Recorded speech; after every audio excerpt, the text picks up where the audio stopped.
It's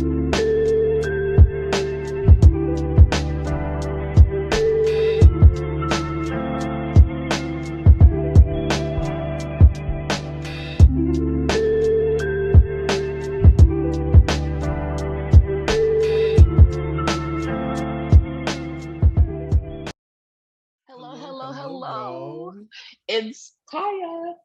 And it's Aaron, and you're listening to Bravo While Black. We are back at it again with the back at it again, and this time we have a very special guest. She is a Vanderpump Rules expert, a Sheena Shea enthusiast, and a soon-to-be mama. We have Amanda from It's All Happening podcast. How are you, baby? Hi, I'm so happy to be here. This really just made my week. I love talking to you guys, and it feels like forever since we've podcasted together. So I'm really excited to be here. It has been forever. And we picked the perfect time to ask you because we're going to be talking about Potomac. It's the premiere episode. I can't think of a better person to talk about the premiere with other than you. I mean, you've been dropping hints that you want to talk about Potomac, and I caught the hint. And I'm just glad that you agreed to it, and especially since it was just so last minute. Well, you're in luck because I'm very underemployed during the summer because I am a teacher. So podcasting right now and watching TV is my entire life. I won't say that too loud. My husband's probably like, I work all day. But Potomac is definitely my favorite. It's been my favorite for a couple of seasons now. So I love talking about it. I can't get enough of these women. I know that they're never going to disappoint. And this week was just the best. It's exactly what I needed. I am enjoying the other series right now, but there's nothing like Potomac. Nothing like Potomac. And we should just honestly jump right into it, don't you think, Aaron? Of course. What did y'all think of this episode? Like, what would you rate it? As a premiere, I rate it honestly a 9.5 out of 10. Okay. I agree. I can't imagine anything that I would need more of. I wish Candace had been at the dinner because I think that would have been good. But I think some things came up that maybe will allow it to kind of boil over a little bit more rather than seeing it all come to a head. I don't know if we could have handled like a Candace and Karen showdown and a Gizelle and Karen showdown at the same time. So it's kind of nice that it was broken up, but I loved that we got some individual scenes and then we still had a group event. So I would agree with that 9.5, if not 10 out of 10. I would say the same. I would actually give it a 9.5, a 9.6. Oh, like one extra 0.1, just 0.1, an extra 0.1%, because they really gave and as I was expecting, because Potomac honestly gives every season, especially with their like the season openings. I love them. And you know what my favorite thing about it is that we got that, that 10-second sneak peek where, the hot box situation and Wendy was like visiting Wendy wanted Titty. We literally got that the first episode. And usually when we're getting previews and things like that, we have to wait until the middle of the season or the end of the season to see these really nasty fights. And they came straight out the gate with it. So I think that was just the cherry on top of a delicious sundae. What were you saying, Amanda? I was just going to say, it's not just the casting that's stellar, but the editors for Potomac are just always so good. Everything that they do is so intentional and it makes us laugh. The map to show where Wendy lives, which is actually more north, where I live, north of Baltimore. It's almost looks like you're going to Pennsylvania. I had people texting me do you live near Wendy? I was like, I don't really live near her, but it's up there somewhere. And I wouldn't want to be driving to Potomac to film. So who do you live closest to? I mean, I think probably Robin. Well, maybe it's Wendy, but they're probably equal distance, just in different directions. Actually, I don't know where Robin's new house is, though. Does anybody know where it is? I don't even know Florida. So you know what? I probably live closest to Mia because she lives in Baltimore, right? In the city. Yeah. She said. Yeah. So I probably live closest to Mia. Yeah.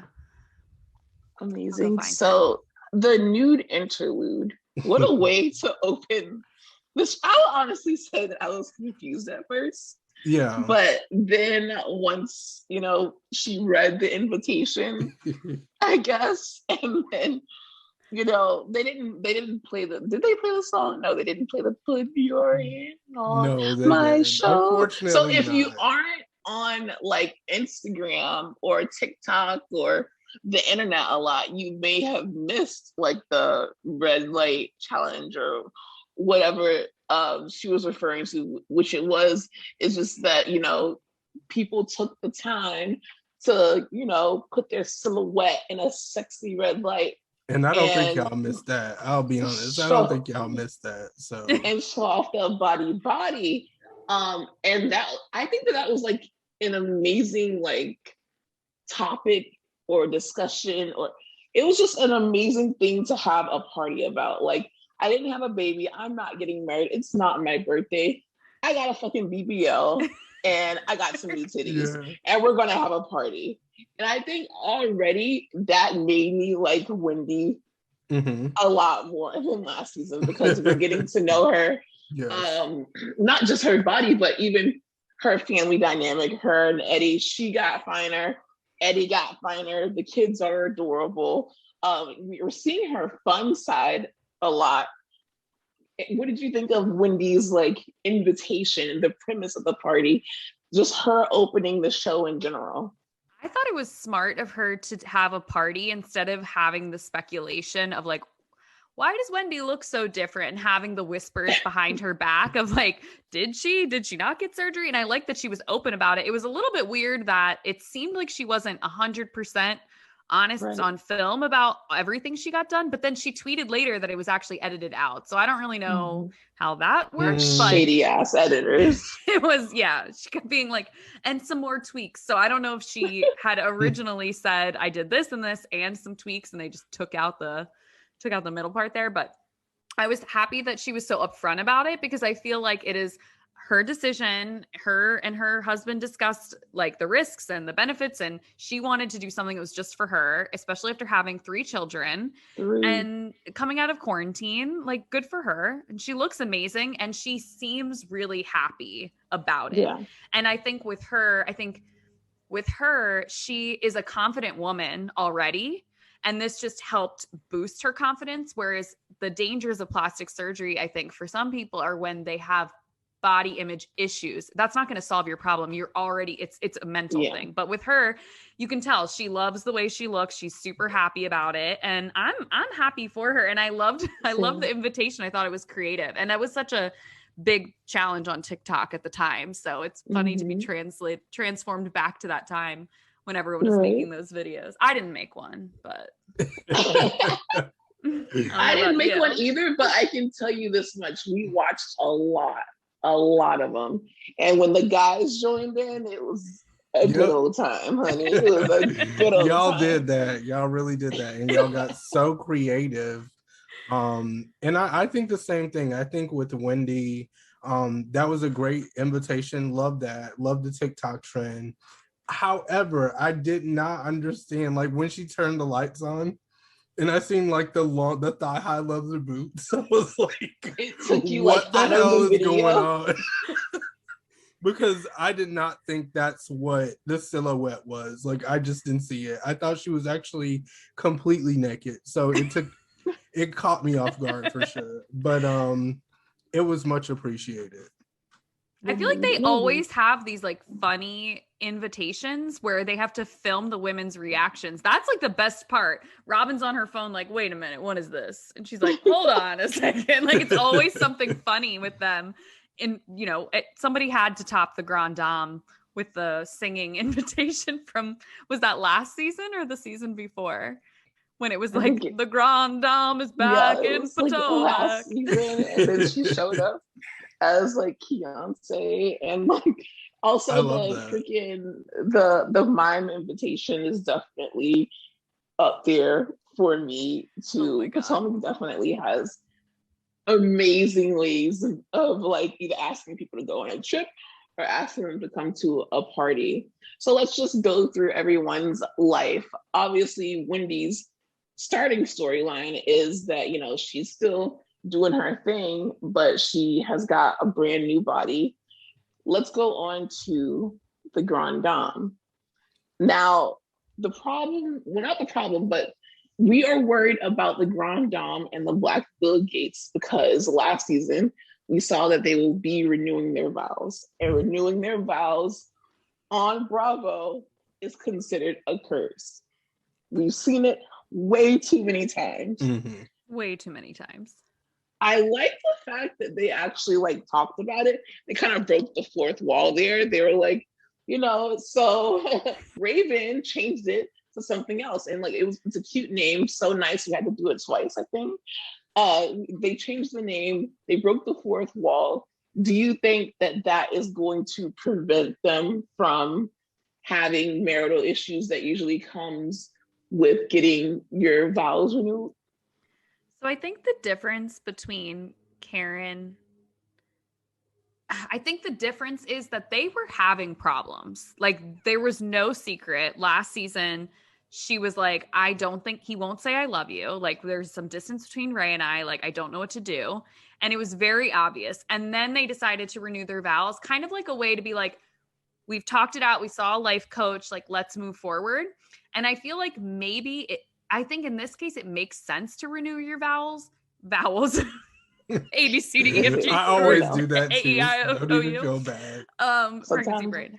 Your vows after you've gone through a hardship, where I feel like people make the mistake is when they like their relationship is like at a dead end and they're like, let's just renew our vows so it looks like we're happy and faking it, and then they get separated. So I think they're gonna be okay. They gotta be right. I can't take getting the Grand Dame and Black Bill Gates separated because we've been on such a journey with them. Even in the earlier seasons, you know, they haven't had like the perfect relationship. So maybe we'll actually see them become closer now that they're like fully empty nesters. They've already put their issues out there on the table. You know, Ray is retired. Karen has this Grand Dame life, and maybe we'll see him adjust to that new life, and we'll see her adjust to him being more of a stay-at-home guy. Aaron, what do you think about it? I think that the vow renewal will actually help because with some couples, like Amanda said, I think, a lot of people just end up faking it and they do the whole vow renewal just so, they can save face and like give an illusion. But I think with Karen, they are old school like Steve Harvey. And I think they are going to stand in it. See, I'm old school. And I think they're going to stand in it and do what it takes because they're still being transparent. I mean, they're still showing you. I feel like if they have any more problems throughout the season, even after the vow renewal, they'll still be vocal about that on the show. So, I think they'll be together for a while. That's good. I'm glad we're all agreeing there. I just can't let Gizelle be right about this one. Like, I can't let her to be like right about him not loving Karen. So, and that's like the only, other than obviously Monique is no longer on the show, but I looked up to her marriage. Like, I loved her marriage so much. Yes. But hers is kind of like the only one that I really look up to because I know that Candace and Chris are married and they seem to be very happy together. But that whole wedding, like the things that she's like said to him before, it kind of put like an icky feeling, and also her not knowing if she wants kids yet, and this whole thing. I'm not really looking up to that. And then as far as like Ashley, we already knows what happened with Ashley and Michael, so that's not anything to look up to either. And then Robin and Juan, it's like, they're engaged, but they're not married again yet. So we're not even seeing that dynamic of them being officially married. And Gizelle and Jamal's going to be Jamal. So I need, for the sake of housewives and like the housewife structure and believing in love and marriage after a certain age anyway, I need for Karen and the Black Bill Gates to make it. Yes. So moving on to Gizelle. Gizelle's storyline is everybody else. Is everyone else's storyline. Always. She basically literally just went to Candace's house and was like, what's going on here? And went to Wendy's house. What was she giving? That's my question. What was she giving going to Candace's house? Was it like Garcelle's confessional, the ringmaster confessional, or was it like... I think that it was like, I think that she went to Candace's house so Candace could display that she has a new home. Mm-hmm. She has her bonus children. We're seeing the mom come out of Candace, which I really like, but I just don't know what Gizelle's necessarily storyline is, other than her and Jamal aren't really fucking with each other like that, and that's pretty much it. Because we didn't see that much of Gizelle's home life, did we? They showed her house because they showed her in her closet, or like her little vanity area. Mm-hmm. I think I was talking about this with Taria and Chelsea. We recorded for Ono Bravo's Patreon. We just talked for like a couple minutes about Potomac. We were talking about New York. And it seems like because Gizelle and Karen are feuding, and Gizelle knows that Candace is not happy with Karen, she may be trying to get Candace like in her corner against Karen. I really hope that Candace doesn't fall for Gizelle's crap, because Gizelle is not her friend. Like, she does not really care about her. Because Wendy's going to learn this season that she picked the wrong side to align with. So I hope that, Candace is smarter when, picking a side to align with. Yeah. So we'll see how the rest of the season plays out. But I feel like Candace and Gizelle, it's like this happened last season where they filmed together, and you can just tell there's not like a real genuine friendship connection there. Yeah, it's too forced. That's what I think too. But Gizelle's like that. I just don't think she has those like genuine friendships, except with Robin. I honestly, I know that her and Karen fight like dogs and cats, but I feel like when they're good, you can tell that there's like a mutual respect there a little bit, because they've known each other for so long, and they really know like how to like make each other mad to the point where it's like, okay, bitch, like only a friend knows this about me, that knows what's going to push my buttons and all that stuff. So I see that with Robin, and then I see that sometimes with Karen, even though it's like you should never speak to your friend the way those two go at each other. Do you guys think that they're going to be able to work it out, Karen and Gizelle? No. I don't think that they'll be able to be friends, but I think that they'll be able to kind of like tolerate each other. I do think that they'll be able to tolerate each other. Aaron, you don't? I think this is going to be an ongoing thing. I think we're going to get this 5 seasons from now, because after, and I'll love it every season. I know, I'll never get sick of it. Like, I was like, oh my God, Gizelle definitely has her mouth, but Karen, it's just something. But that's why you shouldn't start with Karen. But I know. I tried to say that, but it's relatable. Gizelle's gonna do what she wants to do, and obviously she's still upset with Karen. One thing I will say is Gizelle honestly asked for that, though. Yeah, and that's why I'm like, just don't start with people. Don't start, none won't be none. But obviously, they need a shit starter other than Ashley, because I will say people are like, why is Ashley doing this? Why is Ashley doing that? All she does is like, no, Ashley starts shit. Like, she understands the assignment. Her husband does not understand the assignment, but Ashley understands the assignment, and we need Ashley there. But she is pregnant. Give that pregnant woman a break. She's so cute, pregnant with her little like stilettos, trying to put on her shoes. And I'm like, just sit down. You are too pregnant to be doing this. She was so cute. She like could not. The straps couldn't even reach. I was like, there's no way she thought she was gonna be wearing those shoes. But she's like, oh, but you guys look cute. I need to put these on.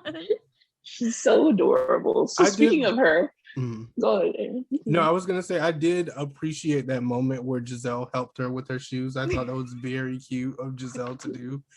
Gizelle does have moments that humanize her. I feel like Gizelle is kind of like a freaking Lisa Rinna in a way. It's just that she's such an asshole, but there are certain moments, just like when Lisa Rinna brought Garcelle the birthday cake, they have these moments that like humanizes Gizelle in the same way they humanize Lisa Rinna. And I wonder if they would be like friends. I could see that. Or they would be like enemies. I could see them being friends, but they would each be like thinking something in the back of their mind, like, I'm not going to let her get too close to me. And there's always like a little wall up. Yeah, exactly. Exactly. Like, I know what she's up to. And she's up to what I'm up to. It ain't. So speaking of Ashley, we see her obviously at the home stretch of her second pregnancy with baby Dean.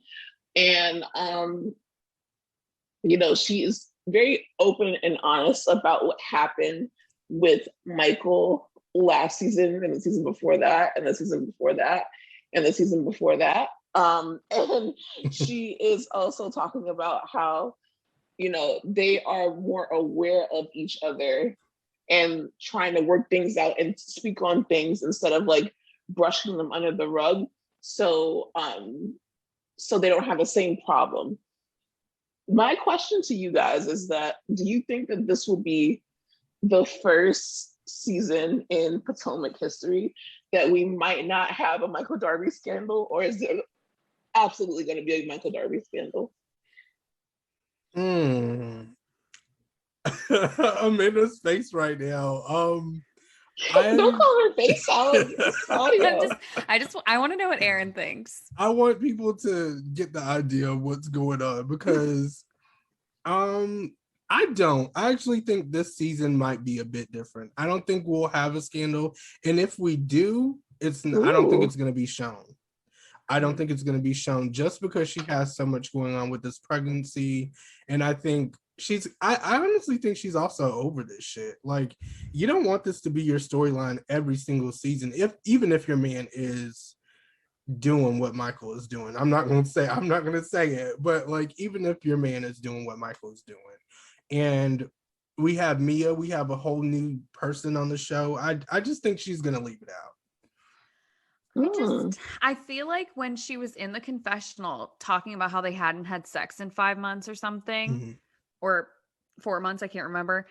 I feel like there's a reason why she was saying that. And it makes me wonder if later she knew something was going to be coming up. So she was almost preemptively saying that as a way to excuse away anything he might do, which is sad because it's not her fault. If he cheats, he cheated. It's not because you were too pregnant and didn't want to have sex with him. Like, he's a cheater. He's been a cheater even when that wasn't the case. So I hope she doesn't blame herself if there is a problem. Yeah. I think that this might be the first season. Like, let's just go reference this episode if and when, well, even at the reunion, if and when something comes up. I don't think that we will have a Michael Darby scandal this season because it's just been played so many times that I agree with Aaron is that, like, if it happens, it's going to be like swept under the rug. Like, we're not going to hear about it on the show. We might just hear about it maybe like online or something. I also wonder, like, if any of the women heard about it, who would bring it up? Like Gizelle. Gizelle. I think we all do that one. That's true. Yeah, that's true. Gizelle absolutely would. I just can't believe it. Yeah, because the only person who's like really close to Ashley like that, I would say, is probably Karen, really, because Candace doesn't mess with her like that. Like, she already said that they don't mesh. Who else is there? Robin and Gizelle, like, you know, they're her friends, I guess, but I don't think that they're close like that. I think the only one who would have her back is Karen, honestly. Maybe Wendy. Ooh, that would be interesting because we didn't see them get along last season. Just because I think Wendy is a lot more open now, and I think she's in a better place mentally. She feels really good about herself. So I could see her being like, hey guys, like, you know, this is weird, especially since she's about to fall out with a few of them. I could definitely see her standing with Ashley. And if she's about to go through similar kind of rumor situation, she might be like, hey, this is also going on with Ashley. Like, you know, just throw it maybe. Listen, it could happen. I do think we're gonna get a reunion, like something's gonna happen at the reunion though. I don't know quite what it is. Like a reunion gag. But I feel like Ashley has something up her sleeve that she's planning. I don't know. Well, she does this every season where she comes back and she's like, oh, look at me, my new baby, or oh, look at me, I'm pregnant, I can't put my shoes on, and everybody forgets that she's so messy. Like people always forget, and I do it too. I always forget that she's a pot stirrer, and then in the middle of the season, I'm like, oh my gosh, yes, there's Ashley. She's doing what she always does, but I love it, and I don't think she's a malicious person. I think she's just messy, and I love that she owns it. My sister says that like Ashley basically just like tells it how it is. And that's why my sister doesn't understand like a lot of the hate that she gets. She understands the hate that she gets because of Michael. But as far as, you know, the messiness of it all, it's like Gizelle does it in a way where she will literally like dig up stuff or even like make up her own rumor. Whereas Ashley will be like, yeah, I saw you drinking 2 Coronas before you literally were driving. So like she kind of like points things out, whereas Gizelle comes at it from a different kind of way. Yeah, I agree. And I think that like with Candace too, if she's arguing, she might say something that's mean to someone, but it's not like she's plotting against people like, oh, I'm going to bring this up or I'm going to talk behind this person's back and say all of this stuff that's going to ruin their life like Gizelle does. I feel like Gizelle is an undercover sneaky snake. And I don't think the other I think the like only thing with Candace is just that she will say something so below the belt that it's unnecessarily and then kind of like play victim after and kind of like cry once someone literally tells her about herself. But so like I said on the last podcast, I'm coming into this season with like a clean slate. And so far, like I like her. I like her in the first episode. I like her with her bonus kids.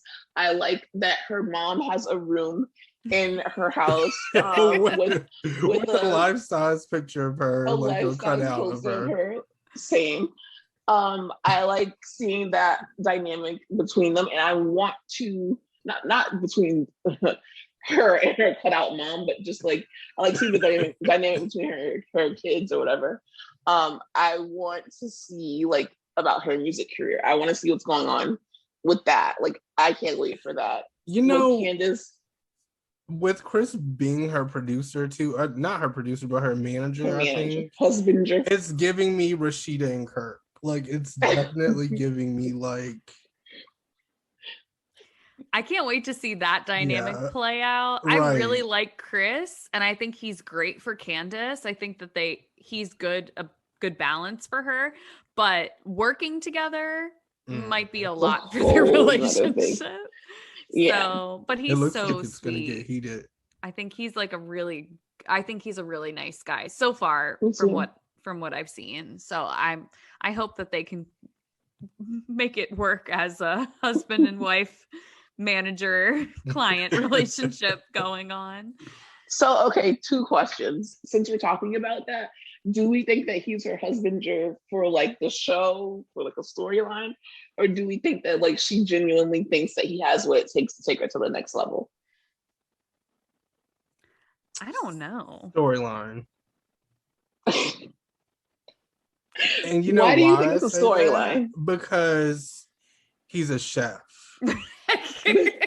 Why in the hell are you in the studio working on music? Like, same, I guess I could say same, because like I feel like you should have multiple hobbies or talents, so I can appreciate that. But I just genuinely feel like they just kind of threw this in here, and then it's like plus the bonus kids being shown, it just seems like very calculated, orchestrated. Yeah.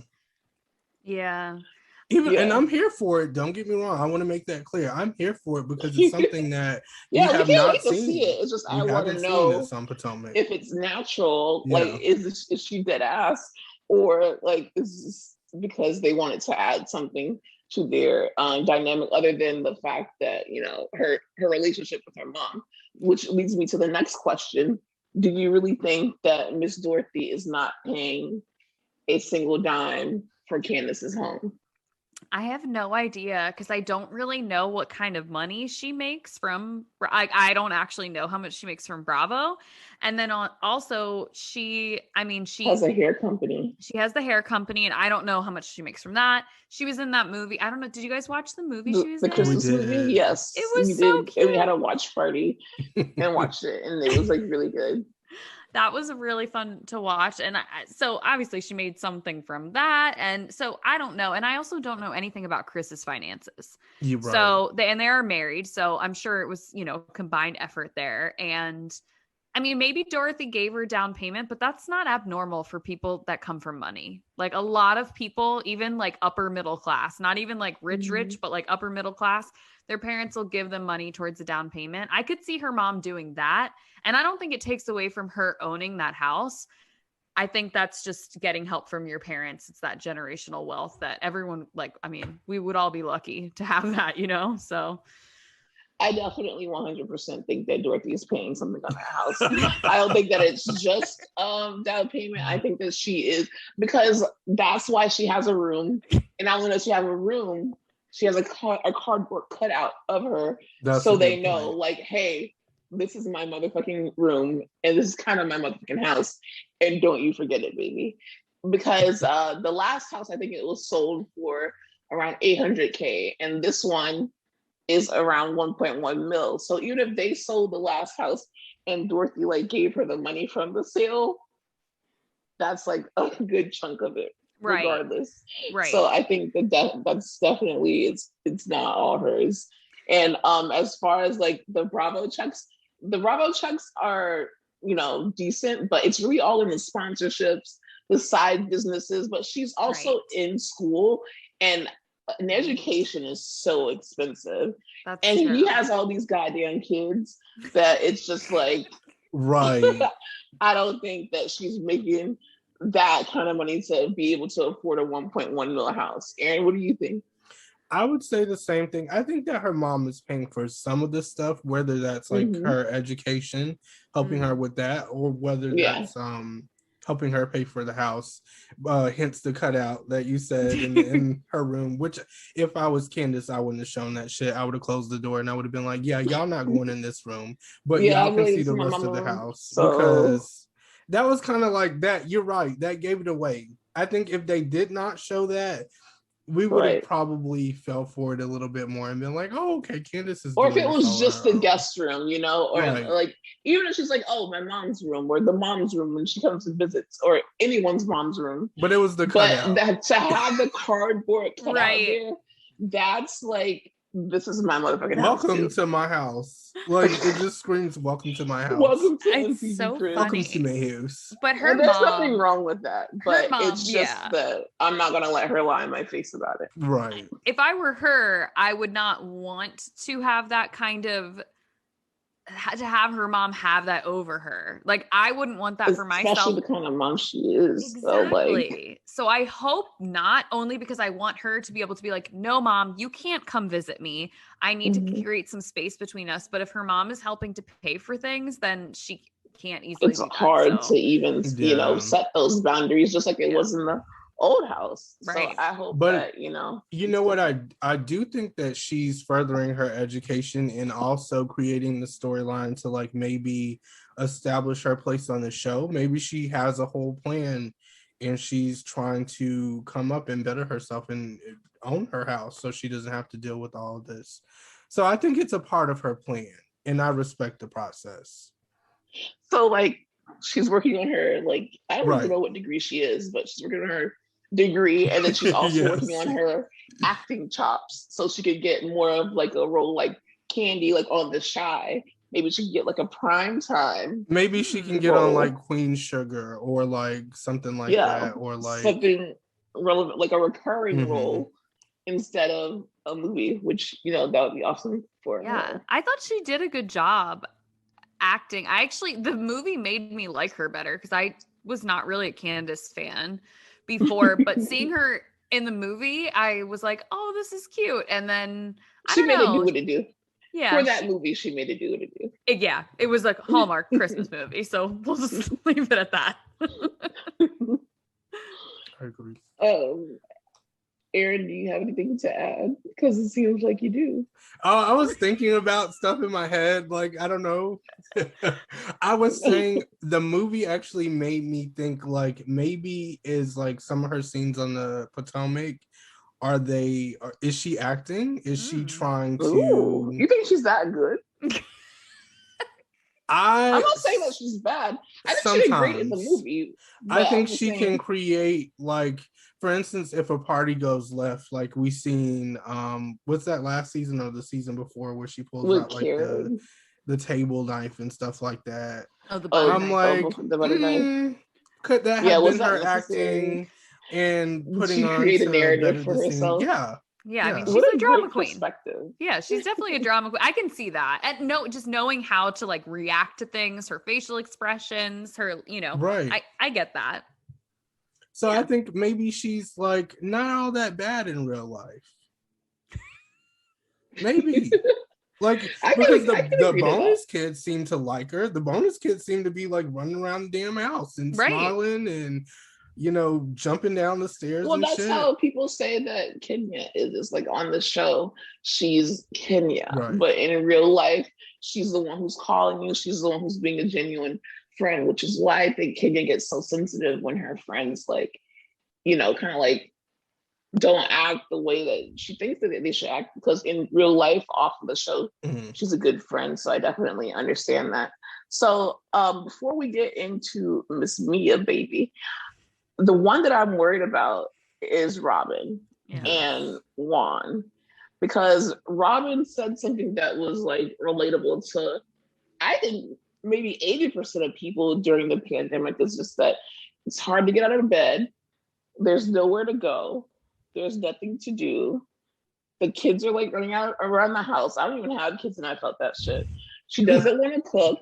Like, she was describing pandemic depression, or even if it wasn't pandemic depression, just depression in general. And Juan seemed very like he glossed over it and went into what she needed to change, and that was very concerning to me, considering that they're about to get married and like the reason that they divorced was because of cheating in the first place. And he keeps saying that he wants girls. Right, multiple. And it seems like Robin honestly does not want those damn girls. Like, I'll be honest. It just seems like she's and like, honestly, like she's in for a long road. I think at this point they would go see a specialist, especially if they definitely want girls, and because of her age, it's not saying she can't do it not without assistance. She can do it naturally, but like it'll be easier to they speed the process up and actually pick girls. Right. Like if you're over 40, like they say, just go see a doctor and see what's what, because they might say, hey, every month makes a difference, honestly, like the longer you wait as you get older. And I went through IVF and it's not pretty, like it's a lot. And so if she's already battling what is possibly depression, or at the very least just kind of like being in a funk, like even if it's not, like depression, just being in a funk, it's adding all of that on top of it would be really difficult to go through, because it's hard enough on your body and your hormones, and it's a roller coaster of emotions. So I do worry about her. Of course, when I was watching her, I was like, yeah, sleep until 10, order Chick-fil-A. Like that sounds like my kind of life, right? Yeah. But you do worry because it sounds like it's a pattern, and he's taking like the tough love approach, and I don't know if that's what's going to work for her. Instead of like being like, I'm concerned about you, it's more like, you got to snap out of it. This isn't cute. And I don't know if that's the right thing to do. Right. I agree. I was just like, that's not how you do it, dude. And on top of that, it's like, you should want to know if your fiance is okay mentally and physically, more than you should be talking about having more kids. Like, you know what I mean? Like, even if they don't do IVF, it's a lot. But if they do IVF, it's like the hormones from the IVF, the injections, the doctor's appointments, and then, okay, boom, let's say you get pregnant. You have like the doctor's appointments and the hormones from being pregnant. And then after, they're taking care of the baby and then possible postpartum. And then on top of that, you have 2 boys running around. So it's like, I don't think it registers to a lot of men how much work it really is, like, in general, but especially him. And it's like they're also coming out of a financial issue going on here, and you're building a house from the ground up. So it's just, there's so many different things going on that I don't think that Juan is taking into consideration just from that conversation alone. What do you think, Aaron? I think that's actually what their problem is, and and this is the reason why every season they're like, should we get engaged? Should we get married? I'm waiting for Juan. It's like, that's how it always is, because I think there's that disconnect there. He doesn't really care emotionally about how she feels. I think when she says stuff, it kind of just goes in one ear and it comes in one ear and goes out the other. And I don't even think that therapy would work at this point, because haven't they tried that? Yeah, I know. That's the thing. They've done all of that, and it seemed like they were coming out the other end, but obviously the pandemic changes everything. The one thing I will say about Juan was, it was like so adorable seeing how paranoid he was about COVID. Like, not to be, that's like, adorable, but it was like he wouldn't take his mask off, and I was like, oh, I love that he's like following the rules, and he's like it's good to see someone fucking do it, like taking it seriously, especially on Housewives. It's like, these bitches are fucking licking each other's tongues and shit. Like, it's just insane. So do you think it's gonna work out?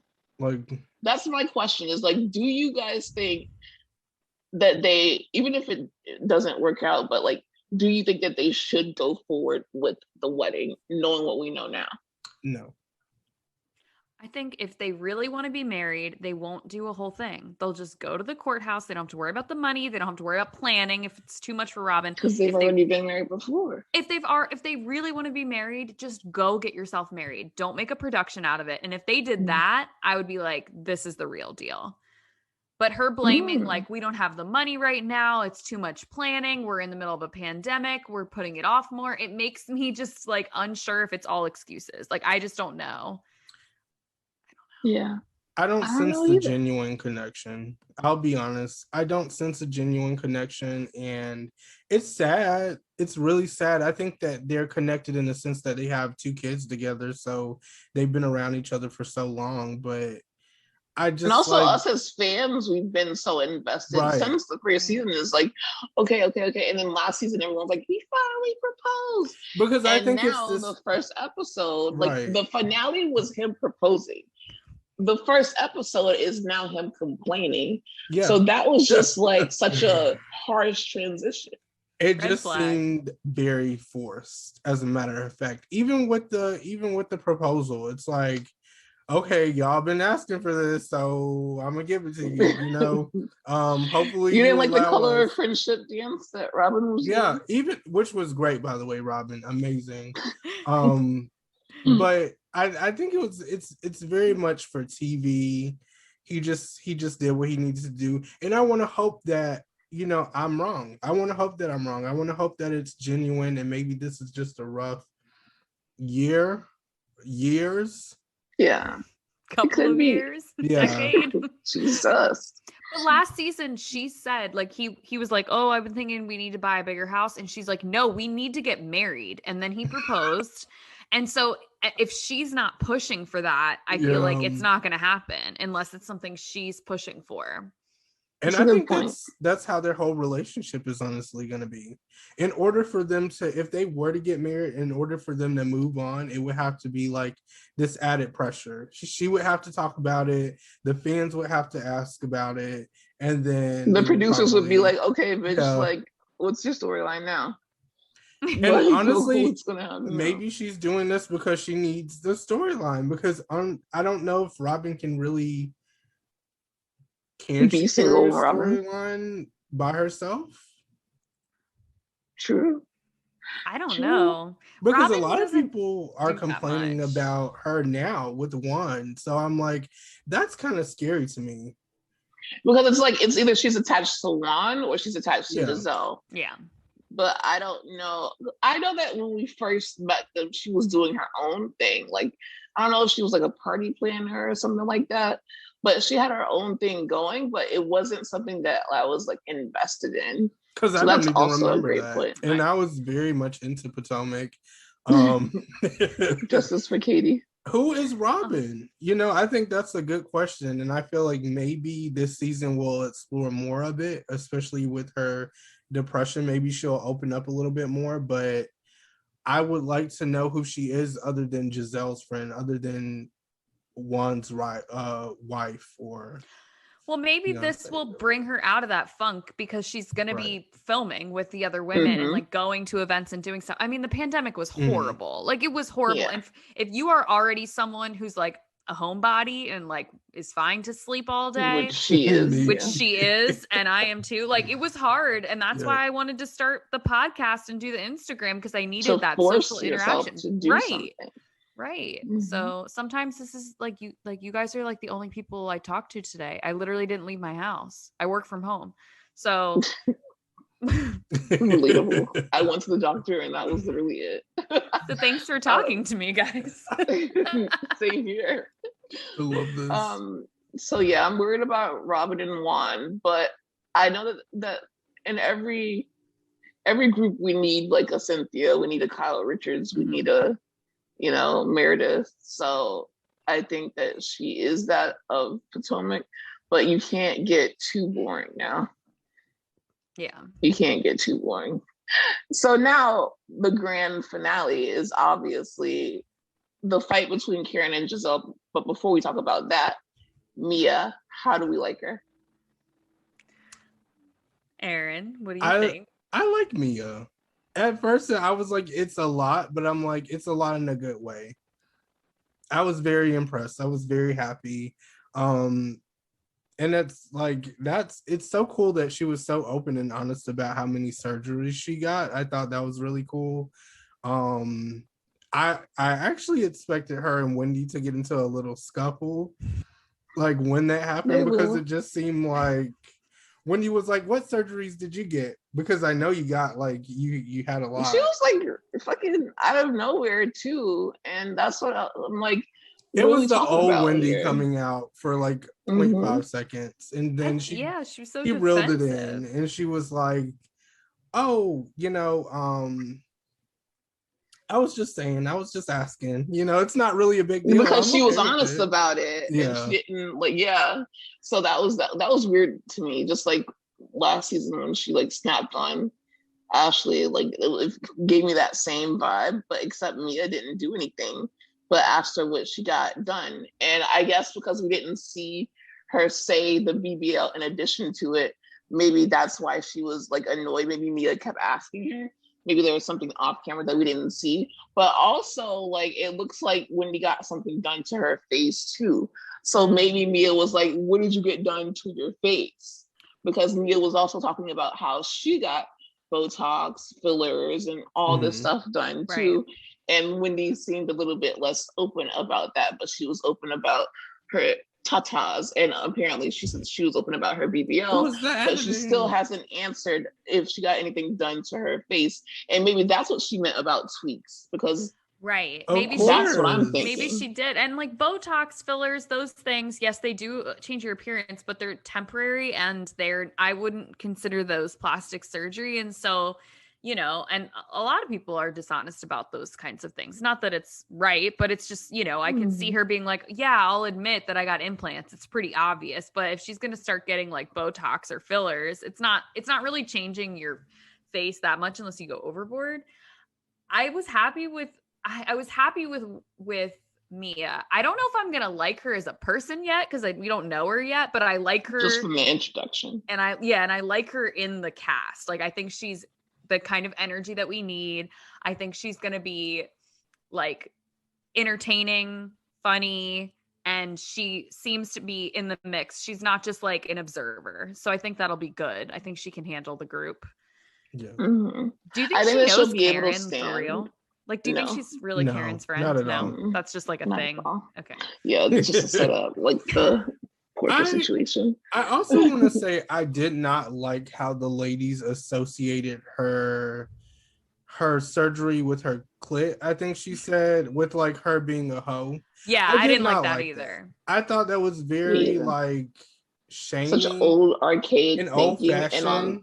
Right. Mm-hmm. And like that's literally not true. Like guys, that's not true. Like that's not what happens. If you think about people who literally are married for their whole lives and they have sex every day. So how is it okay for you to assume that someone is like a slut?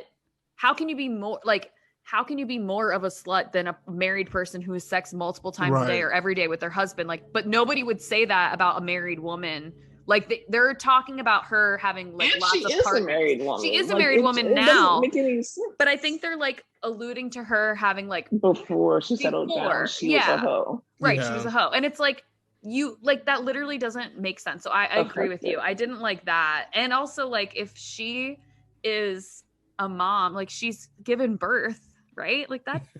That's exactly what I was saying. I'm like, why is everybody acting as if this is not normal when probably 2 or 3 of these women are going to end up doing this 3 years from now and talking about like, it. Or even if they don't get Botox on their clit or whatever the fuck on their clit, they're going to get a vaginal rejuvenation. Right. Like they love vaginal rejuvenations. And then also Gizelle was just like, that's just too much information. And I'm like, Ashley literally told you that she got Botox on her booty hole, or like she ripped her booty hole last season. I know that you know Ashley like that, but at the same time, that's just as inappropriate. And the girl is literally being straight up honest. And Karen told her, like, anytime a younger, pretty woman comes into the group, goes for the nuts, giving that same energy that she gave Monique. And I'm excited because I want to see what happens. And I think she is beautiful. And I am excited that we have another like age difference thing. I'm curious to learn more about that. Like she's like, oh yeah, my grandchildren. I'm like, wait a minute.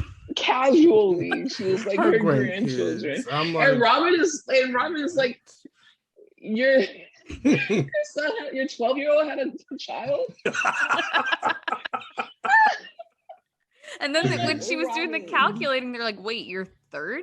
Like, and even if that was the case, like, listen, let that go. Like, let's move forward. Like, but she was giving me the whole, like, Phaedra didn't know how many months she was pregnant vibe. And that's why I loved it. Yeah. Love it.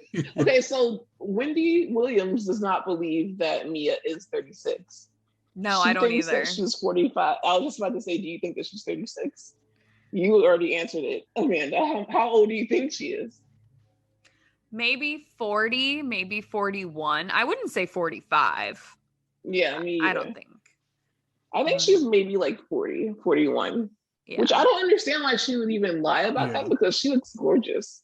I don't know why people lie. I would admit it. I'd be like, look at me. I'm 40 and look at what I look like. Exactly. Like, that's why I wait till I get older and people are like, oh, you fine. I'm like, yeah, guess what? I'm like 90. Not 90. What do you think, Aaron? How old do you think? Yeah. I think she's 36. I'm gonna go with 36, and I'll tell you why. Just because, listen, when it's time for me to do it, everybody better go the fuck along with it. And I'm gonna stand on that. Because Kaya knows for a fact. I'm like, yeah, I'm not the age that I am. There's gonna be a day that he's not gonna be the age that he is. He's gonna tell us a few years younger, and we better go along with it. And you better go along with it. But if we weren't playing that game, I'd say like maybe 39. I'd give her 39, like turning 40. It was probably her 40th birthday party at the table. Yeah. That's what I'd say. So I hate you.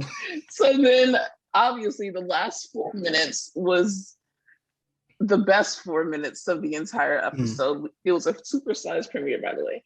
So it was 75 minutes of just pure Potomacness. Amazing. Okay, where did like it even come from? I think the ladies at the table were like, oh, we want to get something off our chest. Like, how did that even? Gizelle? Yeah, well, it was Gizelle. Yeah, I know Gizelle started it, but like, why did she start it then? Is what I want to know. Like, what was the trigger? She had her mind made up. I don't know what happened. Like, okay, so was it about what Ash? Oh no, wait. So Robin said to Karen, I think Candace isn't here because she doesn't want to see you. And then they were kind of talking. Did it come from that? Was Gizelle like, well, I don't really like you either? Like, is that what happened? I think that might have happened. But it was just like, for it to turn into what it turned into was just like such a... Giselle was waiting for that moment. Like crazy. Yeah, it was just like she was ready, and I don't want to say rehearse, but like she was ready, like to go. No, that's appropriate. Rehearse is definitely appropriate. It was rehearsed because she said, as soon as Karen came in the room, she was like, "Oh, here goes Karen. You think we're gonna be cool?" And you talked about my family. You talked about this and that, and it's like, Gizelle, what family? The same thing. What are you talking about? What? Everyone was talking about Jamal. Like, we've all been talking about, like, nobody bought the Jamal shit. Nobody. It's like, your family. You mean the two kids that didn't really give a shit about this? I'll be honest, because that didn't even want you to be with their own dad because they knew that their dad was not going to treat you the way that they wanted him to treat her, which is, like, he wasn't going to be faithful. Right. So it's like, what are we talking about here? And if she should be mad at anyone, it should be Monique from the Binder stuff. You know what I mean? Like, she was the one who like read text messages and stuff like that. Exactly. Karen didn't do that. Like, Karen didn't go that far. And I guess it's because Monique wasn't there. She didn't have anyone to start with. So she started with the right one because Karen gathered her right then and there. Like, not only did she say that she had a fucking hot box, that's like the insult of the year for me, honestly. But she also said that you are a broken whore from... That was the worst Hampton University. So can you tell us, as a regional, like, gal, could you tell us what the deal of Hampton University... Like, why is that... I don't know much about it. Like, I don't know much about Hampton University. I think it's in Virginia. So yes, I'm in the DMV, but I'm strictly like an M. Like, I'm in Maryland.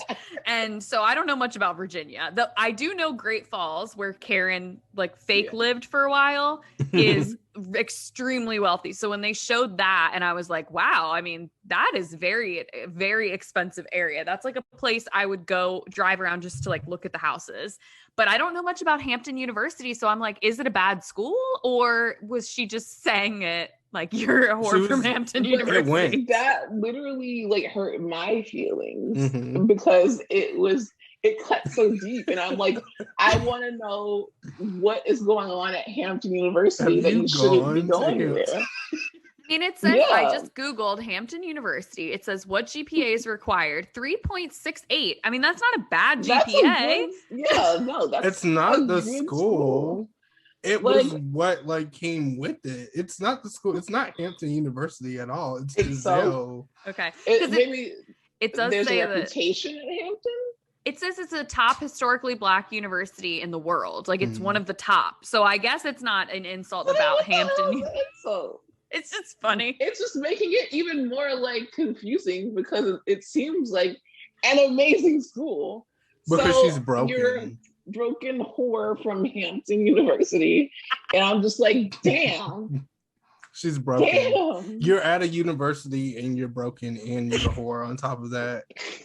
Going to like the top university, like that's so sad. That's top HBCU. That's Imagine such a shame. If you were like, you're a hoe from Harvard, like who would say that? Like, it gave me like Gossip Girl for sure. It gave me Gossip Girl, and that was like very much. I'm like, Karen.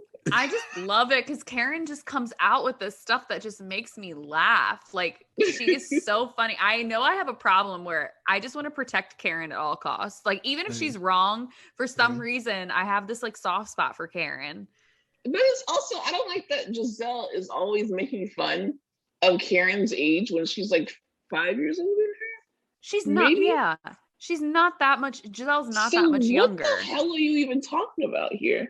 And on top of that, that first scene where Karen had the mid-length cut, and it was kind of like placed perfectly, sitting and on her top face of was beat. Like it was, yeah, that was. Oh look, honey. Yeah. So she's been giving. She's been giving. Yeah. I was also going to say, I was going to ask you, how do you feel about the accusations that Gizelle made? Do you think that they were real? Do you think that... Okay, name the because she made a couple. So which ones? I specifically the one about her cheating and having like a side piece. Like currently, because there's so much, I don't know if I could keep up with everything she's saying. So was she saying that Karen is actively cheating or that she used to cheat? I want to say it seems as if she's still like, both of them. She's saying that she's still doing it. I don't believe that one, but the one that I could believe is the one that says she drinks a lot. Because when Karen gets drunk, Karen spills secrets. Yeah. And Karen gets messy. So I could believe that. I'm not saying that I do, but I could. You are it seems drunk. Like it seems like you would believe the cheating one, Aaron. Don't call me out. Because you looked at me like you looked like, confused. Like, wait, I definitely thought that it was legit, and I'm not saying that because I'm protecting Karen. Do you think that she cheated with blue eyes? I don't know. No. Honestly, I think whoever she's... I think that's just a thing. But if she is whoever she's doing it with, we haven't seen. We don't know about them. That's what I think. Like she's a good. I think Karen is very smart and strategic when it comes to stuff like that. But just based on the facial expressions that she made while Gizelle was like pouring this information out, it's as if she wanted her to like shut the fuck up. So I'm like, yeah. Like she wanted to shut it down. Yeah. I just because I'm like, why are we really listening to Gizelle make accusations? Who cares? Like, if they're not true, because Giselle's messy as hell. Because I'm not gonna care. I would literally let her keep talking because it's like her and Jamal. That speaks for itself. It's like we don't have to say anything. I know. I just feel like if Karen was cheating, when Ray was being horrible and like not saying I love you, he had all those money problems, all of that. Like, I'm really like, wouldn't she just have left if she really didn't like care about the relationship? I don't know. But I mean, you can cheat and still like want to be with the person. But it's just like there was so much going on. I felt like if she had somebody else, she would have just left Ray. I will say this. She's a lot happier. You can see it. So whatever that means. I don't know. I don't know if it's Ray that's doing it, but she just has this glow about her. And I think it's also because she's now getting the respect as the Grand Dame. Like season 1 Karen and season 6 Karen. I just feel like she's more open-minded and more fun too. Like, and it makes me think, do you have like a young side piece that's showing you a good time? Like, I just can't help but think that, you know? Maybe. You might be right. Because she is becoming more young spirited. Like, I see it more and more every episode. I'm like, wow, I wouldn't expect this from Karen. But well, even her hanging out with Mia, who's 30 or 36 or 45, I'm not sure. She's younger than Karen, though. She's younger than Karen. Well, okay. Now that we went through the episode, we should rate the taglines. Okay. I'll go first. Okay. The Grand Dame can never be duplicated, imitated, or intimidated. Karen Huger. Rate that from 1 to 10. I would give that an 8. I like Solid it. 8 for me. Yeah, I like it. I give it a 9. I like how you said it so casually, as if you were not impressed. Like, I didn't expect you to give it a 9. I expected you to give it like a 6 or something. No, I actually give it a 9 just because I've listened to them. Like, as soon as it came on, I'm like, and you put your ears to the TV. And then I'm like, yeah, okay, Karen has the best one. So I was already prepared for that. Oh. Okay, I think that Ashley has the best one, but go. You want to do the second one? Yeah, I'll do the second one. What's the second one on your list, or does it matter? Gizelle, but it doesn't matter. We can just go. Gizelle Bryant. The secret to this pretty face is staying in the shade. I give that a 5. I would say 6. Like, I don't know. I like the concept, but I'm like, don't call yourself pretty. You are pretty, but like, that annoys me. Like, we get it. Right, we get it. You can't dress. And I like, the only thing that I like about it is that she's shady. Right, the shade. I like that. I like the shade part, the play on words. But as far as the secret to this pretty face, it's just like, bye. So what do you give it here? I'd say a 5.5. I thought that you disagreed. You were literally interjecting like you disagreed with us. You're like, hold on. No. I was gonna say I actually preferred I would have preferred if she would have did something with the word on the street, because that's her thing, and I like that. Like, I don't know. She's not Kyle Richards though. She's not in this town. In this town. The town of Beverly Hills. But it works. I respect it. It works for her. It makes me giggle every time I hear Kyle say "in this town." I'm like, oh, Kyle. Always the same. She's gonna give you the same thing again and again, and it's like, and we're gonna eat it though. We're gonna eat it right up. That's it. So then the third one, the only thing messier than 2 boys is me, and that's Ashley D. Darby. I give that shit a 9.5. I would say 10 out of 10. I loved it. I'll tell you why, because she's messy as hell. And I think it's a play on words with the 2 boys, and I'll leave it at that. Mm-hmm. Oh, okay. What do you give it? 8.5. I'll give it an 8.5 because she was second in line for me. I just laughed out loud when I heard it, and I don't normally laugh. And I'm not even an Ashley stan like that. Like, it's not like I love her or anything. I just So then that's how you know it's genuine. Like, right. That's how you know that she did a good job for you. Yes. In your opinion, at least. I loved it. Like, 9.5 for me. So go ahead, Karen. Okay, so the next one is, my blessings are many and my patience is none. And that's from Candace. What do you give that? I give it a 4. I'm like 2 out of 10. Oh my god! It's like she didn't try. Right. I just don't get it. Like what? I just feel like it doesn't have anything to do with really her. And what was the alternate line? Yeah, everyone has a play on words, right? And everyone's kind of like poking fun at themselves, or even like standing in their own confidence. And then it's just like, my blessings are many and my patience is none. How much is your patience supposed to be? Like, what are you talking about? Get the fuck out of here. I will give her a 6 just because I'm always talking shit about Candace and we're turning over a new leaf. So I'm gonna. So then that means that in real life we would give it a 3 if we didn't talk so much shit. Okay. This professor. Okay, before the episode, I would give it a lower score than I'm giving it now. Wendy's is, this professor doesn't just grade on the curve, she sets the curve. I give that a solid 8 because before I'm just like, whatever, I get it. She's a professor, she's making her way downtown, walking fast, faces past, and she's homebound. But now that I know that she got a freaking BBL and she got those titties done, it makes a lot more sense. Yes, it makes sense. What do you give it? I totally agree. I wouldn't have thought much of it either, but now that you say that, it makes so much sense. Like her curves, I get it. So I agree with 8. I'll be with you there. I'll do a 7. Oh, You're not that impressed.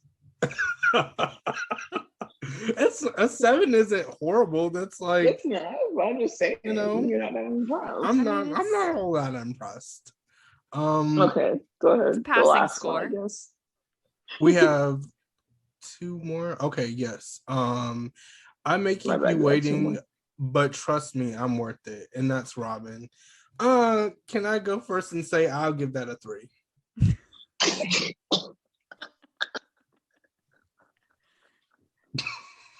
I mean, it is kind of lame. I was going to say 5. I don't really have any strong feelings about it either way.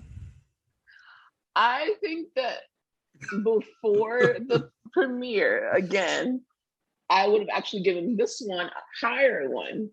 But after seeing the premiere and Juan is just so like not impressed by her, it kind of made me go down to maybe like a 5, a 4.5. Because I just can't help but think, like, what is the purpose of this? Like, what are we waiting for? Like, why would we want to start? We haven't even gotten into the show and you're already creating this narrative. It's like we haven't even seen the episode yet and you're already giving me something I didn't ask for. It would have been better in a season where she was like always late to everything, but I feel like she's gotten better. She's like not really late to anything. So I'm like, are you just talking about the wedding not happening? It's clear she's talking about the wedding and the wine, and she's talking about the house is also not ready too. So it's just like, and she's talking to the IRS. Like, IRS, my taxes will be worth it. You said it, not me. You're right. So then the last one is, if you want to pop off, I'll be happy to get you adjusted. And that is Miss Mia Thornton. What do we think about that? 8.5. Ooh, that's a high score. I just like the pop off. I like the idea of popping off. Yeah. I give it a 7. Okay. Amanda? I think it's 9. I don't normally like when they bring their career too much into it. Like, I'm not always like obsessed with that, but I do think it's clever. And I think it tells us that she's going to be ready to like argue and get in the mix. So that makes me excited about her. That's actually hilarious. So then who was your number one? Like, everyone say their number one. Who was your number one of the taglines? Karen for me. Mine was Ashley. Yeah, Ashley too. Okay, 2 Ashley. Because she's messy as hell. 1 Karen. And I saw some people didn't like Ashley's, and I was like, wait, but that was definitely my fave. It's like, you guys don't get comedy. It's not like, just that. It's because they don't like very Ashley. Seriously. Yeah, that's a lot of the problems is that they don't like Ashley, and it's like, that's fine because you have all she is like Doja Cat as a housewife. So I don't understand why everybody feels a way about it. Like, do we not want that? And it's also like she's one of the youngest housewives in history, I believe, and from her very first season, she brought like everything. So it's just very weird for me that she gets judged like that. But I do understand that it's Michael that really like fucks her up. So I agree with that. That's the thing. That's true. That's true. As we've seen last season, and the season before that, and the season before that. Yeah, so it's just season. Like, it's too much. So should we? I don't really want to talk about Real Housewives of New York. We don't have to. Yeah. Like, there was just so much going on that is just like, okay, child. Like, but you know, I don't have the energy to say one thing about it. Everyone say one statement about Real Housewives of New York. I'm appreciating Rashawn a little bit more.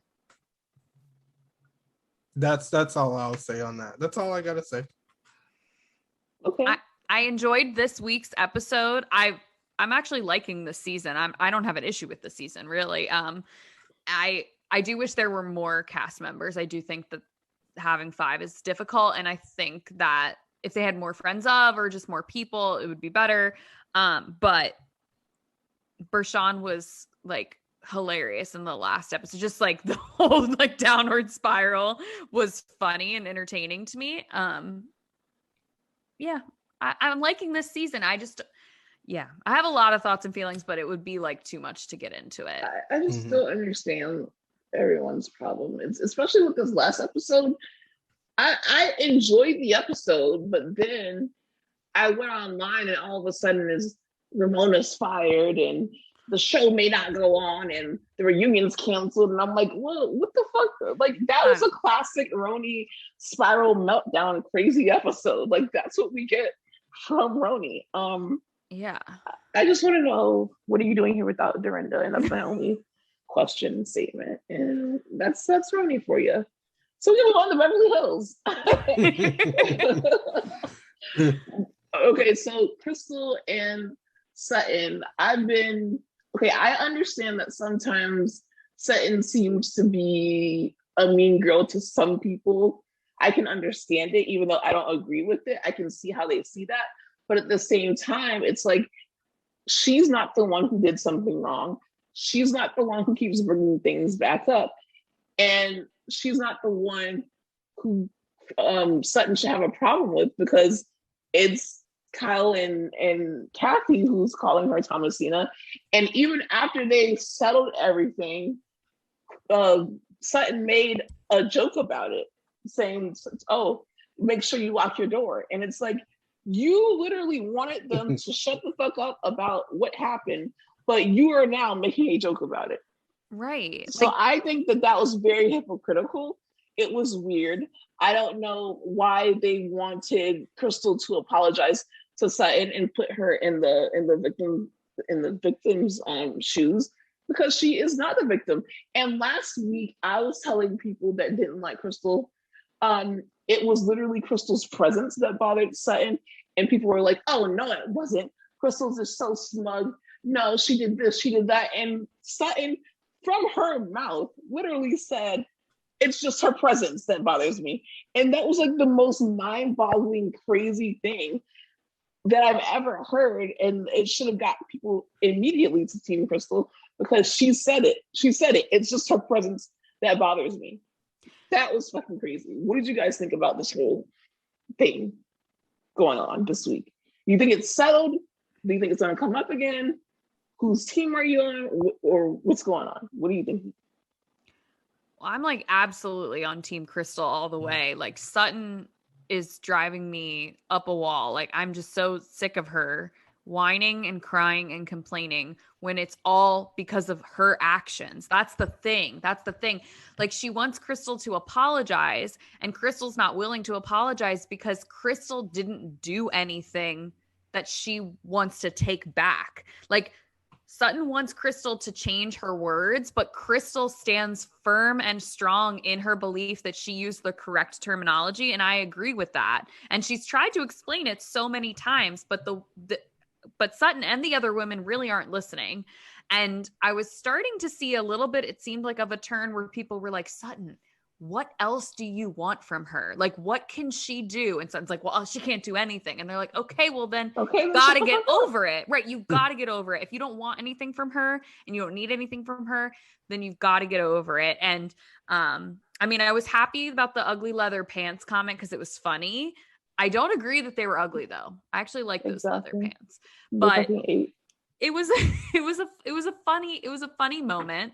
But Housewives moment. Right. It was a good Housewives moment, but Sutton is 100% like in the wrong here. And this all is coming from the original thing that happened in Tahoe, where she's like, I don't see color, and dismissing Crystal's experiences as a woman of color. And Crystal and Kyle were actually like agreeing. So I don't know why Sutton interjected in the first place. It's like this whole thing could have been avoided if Sutton just didn't get so weird about not wanting to talk about race. That's literally the entire reason that this all happened, because the coat thing wouldn't have been such a big deal if she didn't make Crystal feel so uncomfortable the night before. You know what I mean? Yeah. And Crystal has tried to move on so many times. Like, even after the race talk, like, she tried to include her in on the joke, and then Sutton was just like, oh my God, I don't know. I don't like that people are like, talking about me or whatever. And she even explained to her, like, yo, I was just trying to let you know, like, hey, this is what's going on. I'm trying to include you in the joke, even though we're not even seeing eye to eye right now. So it's the whole thing is just, I can talk about it for days, and I have been talking about it for weeks. It's just so, I'm losing, I feel like maybe I'm getting a different edit of the show. Right. That people are like seeing. You wonder that. Aaron, what do you think? Like, are you on the same page? I'm on the exact same page. I've always been Team Crystal, and I'm gonna stand on that. Sutton, I liked Sutton last season. This season, she's fucking weird. Like, I don't know. Yeah, that's what's going on. It's like, I don't know what she's lacking at home. You just got a new car. I feel like you should be happy and celebrating and pouring drinks and interacting with all the ladies. I also feel like Crystal let this shit go, like you said. So I don't understand why we're still on this. Crystal was cool. She was sitting down. Sutton just gets her ass up and she just makes everything about her as usual this season. And it's just getting old. It's really getting old to me. I'm ready to move on. I know we're gonna if you're asking me if I think we're going to hear this again, I know we're going to hear this shit again. And that's the thing that I'm scared of, because I don't want to hear it again. Yeah, like I'm enjoying it. Keep arguing about it.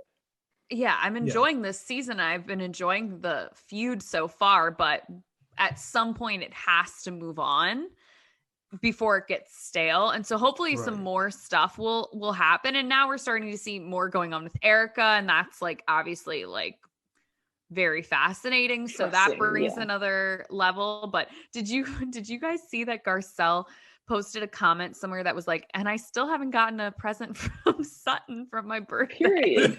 Because that's what set her off. And I'm so glad that she said that too, because that's literally also what set her off. Like, Sutton, you cheap ass bitch, where's Garcelle's present? It's the Southern hospitality. It's the fact that she wasn't able to show the Southern hospitality.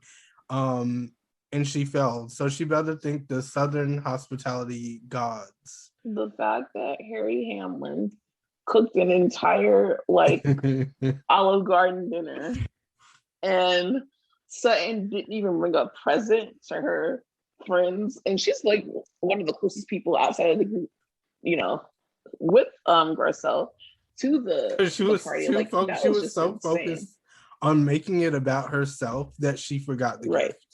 She should have just been like, oh, and your present, I have to give it to you at a later time because I don't have it yet. It's like coming in the mail, or I had to custom order it and it's not ready. I'm so sorry.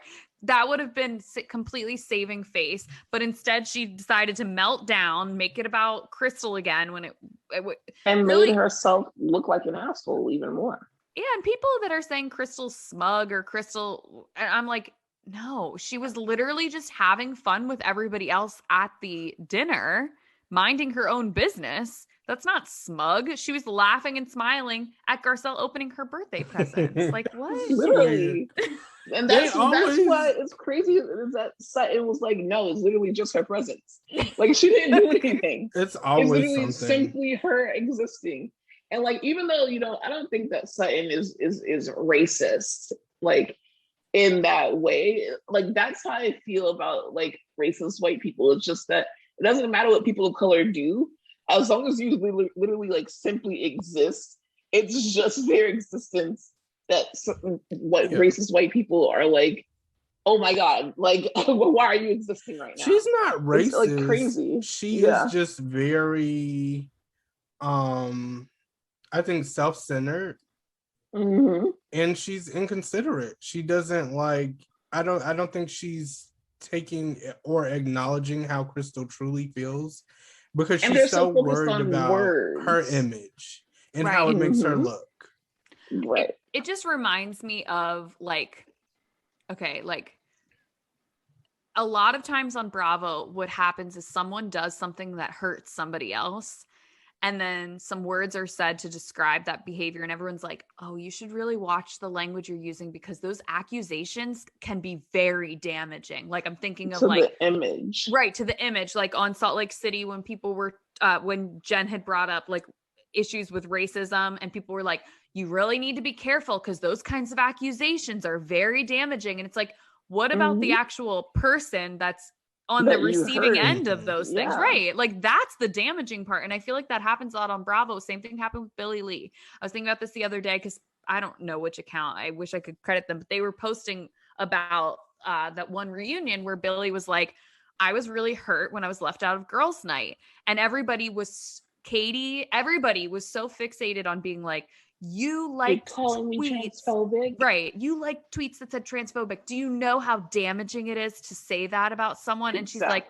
how about how I feel being the only person left out of girls' night and I'm trans? So how do you think I'm going to feel? And like, they don't take people's feelings into consideration. I feel like that's what it is with Sutton. It's like, she's so, like you said, she's so worried about how she's going to look. And, so I hope it's crazy that she's worried about how she's gonna look, and then she continues to like make it worse. Right. Like that's the wild thing about it. It's like if I'm scared that I'm gonna look a certain way. What did your mom say, Aaron? What? What did your mom say when you like stay your ass home? Oh, you can't go wrong if you stay your black ass at home, and it's like right. And she should have stayed her white ass at home. It's very that's just it. It's just simple. If it happens every time you go to these events, like maybe change what you're doing there. Like stop. Like, don't go. It's because she wants. In my head, I think she's reacting this way because she wants all the women to kiss her ass, side with her, and be like, you know what? You're right. It is Crystal. Crystal's doing all this shit. And what she's not realizing is that nobody really gives a fuck. Everybody's moved on. Nobody's still, at the same place as her. And at this point, everybody's wondering what she needs to move on from this situation so we don't have to keep hearing this shit again. Yeah. Because this is not... We did this with Denise Richards. Why are we doing this again? I don't want to make one thing the whole season. It's like, this is Crystal's first season. Can she have a break? Like, can we just stop? I think it's going to move on because I don't think Crystal's going to let it continue. She's going to be like, this is over. Like, please stop. Like, I'm done with Not this. With Sutton. But I feel like even if Sutton wants it to continue, which she does, it's going to be cut short because of Erica's shit. Like, I'm sorry. If I was on the cast and Crystal was still doing that shit, it's like, you got to go home, baby, because we need to know if Erica's going to jail. Like, there's pressing matters. Life or death here. You need to go home. Like, you got to go home. Like, we have to talk about this. This is the elephant in the room. And this is also what I want to talk about now. What do we think about Erica's tears scene? Like that specific scene where she was just crying and breaking down to Kyle, mascara running down her face. Do you think that those were genuine tears? Or do you think that she's putting it on because she's scared that she's about to go to fucking, well, not jail, but that she's about to get brung down like the way she is right now? I'm like scared to tell what I think about Erica. I feel like she's definitely putting it on. Like, obviously she knows what she's doing. She's smart, Sometimes I think like she doesn't know what she's doing. Like when she's naming every source of income on the show, I'm like, oh God, maybe like, don't do that. But I do think the tears are real because look at what she's facing. Like she should be crying. Like she could literally be facing so much. And I think she's upset that everything's being taken away from her. This life she thought that she built with Tom is completely crumbling. Her whole world is turning upside down. So is she crying? Are the tears forced? Maybe she's doing it on purpose, but I don't think she's like not sad. Like I think she's very sad about what's going on. It just might be more about like my life is falling apart and not so much of like my marriage, like that kind of stuff. So I agree. I think that this is the first time I genuinely saw her like sobbing, and it was because she realized how serious this shit is now. That's what she was crying about. It's just that, okay, not only did I give away all of my good expensive stuff and I moved out of my big expensive home and I had to downgrade to a Range Rover, I'm so poor. Downgrade. But also now these people can come after me. Like now these people can come after me. So it was just a moment of like, oh shit's going down. It's just starting. And not only that, it's just that I haven't even talked to Tom. He hasn't given me a penny. I don't really know what's coming for him. Therefore, I don't know what's fully coming for me. It was a moment of, I think, clarity when it comes to how serious things really are.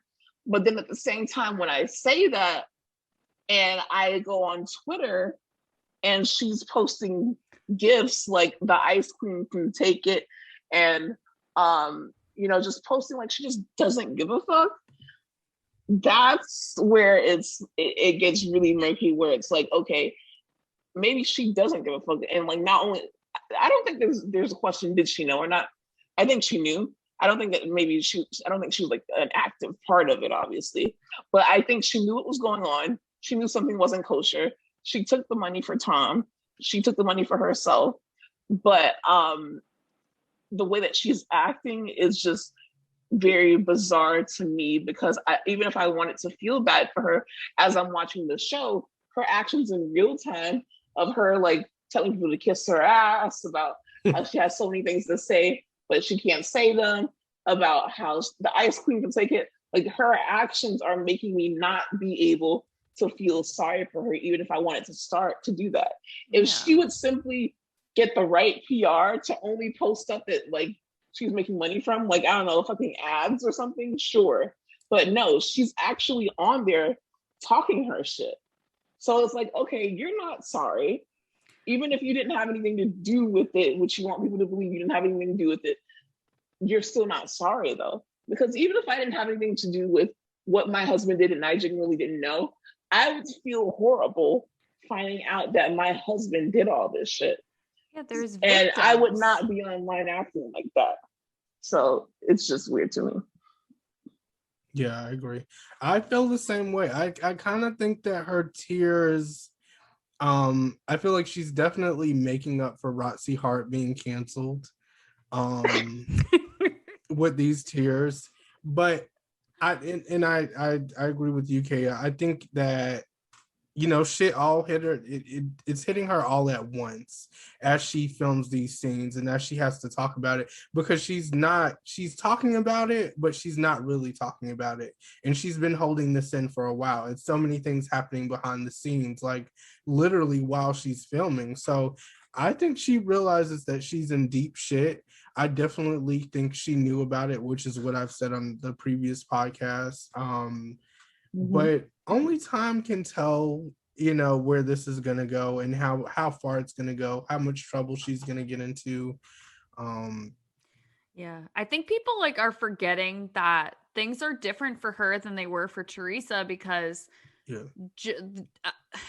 Joe and Teresa, that whole scam was against banks. And yes, there are victims on the other end, but they are banks. Like these are legit like orphans, like trauma victims that are the victims from Tom. And so like you guys were saying about just the way that Erica's been behaving ever since, it's like there's no sort of, it doesn't feel like she has any sort of feeling about the other people that are affected, and she just sees herself as the victim in this situation. And it's like, maybe if Tom did like pull the wool over her eyes and she really feels like he did a number on her, okay, yes, you could be considered a victim of him in that way, but you're not one of the victims who's literally out millions of dollars that they were entitled to. Like he stole from those people. And it seems like she doesn't care about what happened to them. And that's just sick. That's sad. I need to hear her talk in court about this, because I need her to be able to be open. Time. Right. Because that's what I was just about to say. I'm wondering, has she not said anything about like this because she can't, because of the trial legality? I'm like, maybe that's why she can't necessarily speak on it and her feelings towards it. But I'm like, even then, like you said, you shouldn't be on social media doing GIFs and all these tweets and retweeting all this shady shit when it's like, this is your life right now. Like, this is some serious shit, girl. Like, And I am so disappointed in this cast for not like having some sort of firm line in the sand where they're like, I'm not going to publicly support Erica because of everything that's happening. Like, I know that they can't talk about the case, but just all of the, like, their birthday wishes for her and stuff. And I'm like, it just leaves such a bad taste in my mouth because I'm like, don't you guys realize what is going on? Like, I know that she's your friend and you don't want to believe she had anything to do with it, but it's just not a good look. Like, I don't know. Yeah. I just feel like think it's especially weird. with Lisa Rinna though, because this is the thing. She knew Denise Richards for the same amount of time or even longer than she knew herself. And she was so easy to fucking just throw her under the bus over her hooking up with another woman, allegedly. Literally, like, just for hooking up. Just for hooking up. And you know, Erica, since she came on the show, I don't know if they had they might have had a rapport before the show, but I'm sure it doesn't date back to as long as her rapport with Denise Richards, and it's like you're babying her. Yeah. That's the weird fucking part about it. That is the weird part. It makes me wonder if Erica knows shit about the rest of them. Like, yeah. Or a lot of people, I think someone said that they're fucking scared of Erica, and I can see that. I can see Kyle being scared of her. Kyle's a little scary. Or they have like money shares or some shit like that, or they connected financially somehow, some way. Allegedly. Who knows? Because I feel like it's really weird, like you said, that Renette has her back so much and didn't have Denise's back, like. Right, because it's different than the Salt Lake City women supporting Jen to me, just because we haven't seen them go so against someone for something, you know, like a rumor or whatever. Whereas like we had that weird ass dinner where Lisa Rinna told that story about Harry Hamlin and his friend and how he couldn't support his friend. What was that about? It was so, I was like, wait, are you comparing Denise? Amanda, literally, I want to talk about it. Like, what did you think about that story? Like, why do you think she told that story? And why wasn't anyone like, well, no, someone, was it Garcelle? I feel Garcelle as usual. Yeah, Garcelle as usual was like, well, that's a little bit different, right? Like that's somebody literally committing a crime, a sexual assault against a person. And I know that at one point Brandy had like kind of alluded to feeling like she was being groomed, like she was pressured into it. And I don't know if that's what Lisa Rinna was trying to like insinuate, but if so, that's just not like not the same thing. It was not. And it's like, I just can't believe what they did to Denise it's so the opposite of what they're doing with Erica. And that's why it's like, they're such hypocrites. And for Lisa to be like, well, Erica's going to talk about it when she's ready. It's like, bitch, why was that not good enough last season? Shit, sir. Like, no, you need to talk about it. Like, you need to get your ass on The Hustler and The Housewife. And you need to tell what you know because you have the biggest fucking mouth there. Like, if she was allowed to, I bet you Lisa Rinna would be talking about it. Because, like, she, you know, I don't know. They're all messy. But I'm loving this season. I'm really loving it. That's one thing about it. It is giving. Like, I hate them all. But I love this season. That's the funny thing. Potomac, I love everybody. I genuinely like the whole cast. And Beverly Hills, I'm always like, oh my God, I hate them all. But, well, I don't hate all of them, but most of them. Okay, I have to admit that, like, I like Erica because of her fashion choices. And also because of, like, the attitude that she put on before. But, like, this is making me like not like her. Right. And, you know, obviously it's because of the crime and how horrible it is, but then it's also because of how she's acting in real time. Like if she would have just like, if her social media went dark and she had like a PR manager and she hasn't said anything since then, I would still have some like sympathy and I would still probably like her, honestly. Yeah. But it's just her actions right now that's making me like not like her. And also she hasn't been giving me looks this season, and it's because she doesn't have the money to this season. Right. Yes. So I like Dorit. I shouldn't say I hate everyone. I like Dorit and I like Garcelle, and I like Crystal, but she's new, so it's hard. I never want to say I like love a first season housewife, so we'll see. But so far, I like her too. Who do I dislike?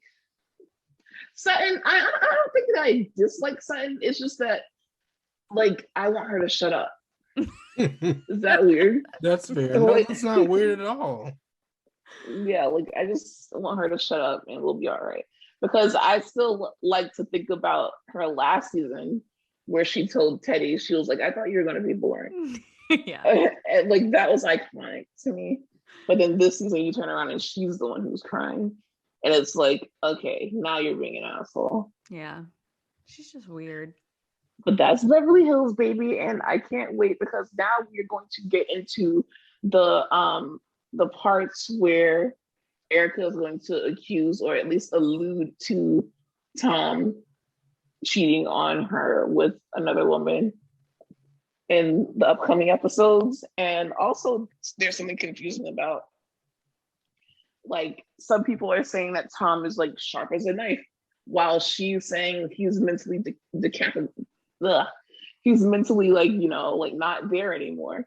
So it's just weird, the conflicting stories. And I can't wait to like watch it and see the reunion and see how everything like turns out and go back and watch The Housewife and The Hustler again. And then go back and watch the first season that Erica was there. I agree. That's fair. Well, Aaron, do you have anything to add before we do our outro? No, Housewives is actually giving. I want to give y'all a pot stir. Ooh. Okay. Can you sound more excited about it? I'm gonna call you out. Ooh. Okay. Yay! So you know how Rena had a backyard party extravaganza and it was Olive Garden themed. If you were to have a backyard, listen. Or did I just say that? I kind of feel like it was. If you were to have a backyard party, what would your theme be? Mine would be under the sea, and everyone would be wearing those seashell bras, and we would all have to dress like mermaids, and we would eat crab legs and boil bags like Kendrick, and it would be a good old greasy time. Oh, I love that. That's so amazing. So fun. Okay, mine would be like, I would like it to be like, well, you'll enjoy this. I would like it to be like Miami Vice, like old school Miami vibes. Hell yeah, Scarface vibes. Yes. That's what I would like. Yes, I would definitely go to that, and I would order a Miami Vice. And the same. Yeah, it'd be so iconic, honestly. What about you, Aaron? Mine would be Twilight theme. I want everybody to oh my god, I hate their you best and wear red contact lenses. I cannot wait. And I want Bon Iver to definitely perform. And I want like a all white table setting. I want graduation hats all over the place, and that's what I would do. So fucking jealous right now. Well, we'll be there. Like, I want to like literally redo my part and change it to New Moon. Yeah, specifically New Moon. Specifically. Oh so they would have like a motorcycle or dirt bike, I guess. A dirt bike, right? That's what she's riding on all the time. No, we're doing Volvos. Is that how you say it? The Volvo, yeah. Yeah, sure. That's what we're doing because that's the car that Edward drove, and I think it's like, we need that. That is such a fun. We should do that for your actual birthday. That's coming up. I would be so down. So I'll invite myself. Twilight party. Yeah, absolutely. And like for my birthday, I definitely want to go to Dave & Buster's. So she's been saying this. This is like her. Because I'm dead serious. I'm gonna run out the room at Dave & Buster's, and we're gonna get game cards, and we're gonna have fun. That would be fun. So, Amanda, please let us know what is going on with It's All Happening. I know that you are very into Big Brother, and you recently had an extravaganza with a bunch of Big Brother fans. Tell us what you're up to. Tell us where we can find you. Tell us everything, honey. Well, thank you so much for having me. This has been so much fun. And thank you everyone for listening. I really appreciate it. And I have a podcast called It's All Happening with Amanda. I was on a short hiatus. And so I'm back for season 2. And for season 2, I'm recapping Big Brother with Donnie from Truly Anything and Know That Pod and Kendrick from Housewives and Marvel 2. I never say it all the way. Me and You, the Housewives and Marvel 2 podcast. So Donnie, Kendrick, and I are doing Big Brother recaps, and we're going to be doing them on each other's podcasts. So make sure that you check out all 3 of our podcasts and subscribe so you never miss an episode. And then I'm also covering the new Gossip Girl reboot on this season of It's All Happening. So that's been fun. There's been 1 episode out. And I had Taria from What Else Is Going On and Chelsea Ono Bravo on for that. And I have Tom and Kix from Dumpster Dive coming on next week. So that should be really fun. And if you guys are watching Gossip Girl, I'd love to have you on. I don't know if you're going to watch this season, but let me know. So if you want to give me a chance, you can subscribe to my podcast. I love 5-star reviews. And any feedback would be appreciated. And you can follow me on Instagram at It's All Happening X. Well, thank you so much for doing our podcast. Thank you for being loyal from the start. You know that we kicked off our friendship, on the podcasting side with a recap of Southern Charm Nolans. And we're still waiting for that to come back. But just thank you for coming back. Thank you for kicking with us. And it's just so great to have someone from the DMV on our podcast while we talk about the DMV. And it's very special, and we love you so much. Oh, yes, I love you guys. Truly. Thank you for coming, and thank you for being a part of our podcast experience. We love you so much. Thank you. Thank you. Bye. Bye. Bye.